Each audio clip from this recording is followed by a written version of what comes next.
Hey everyone and welcome back to another video. In this video, I'm going to show you how to change your address on Whatnot. Now this video is going to be particularly useful for individuals. Let's say that you want to go ahead and have a different shipping address. How do you actually go ahead about doing so? Now this video is going to be short, sweet, and simple guys. There's not going to be a lot of steps involved.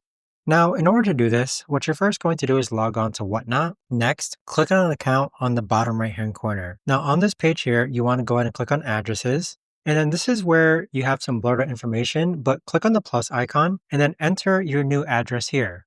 So you can either share your current location, but whichever you do, this is going to be your new shipping address. Afterwards, once that address is added in, you could actually go ahead and set it as a default and there you have it. But that right there, guys, is the best and easiest way that I know of to actually go ahead and change your address on Whatnot. If you guys know of a better, easier way to actually do this, let me know in the comments down below.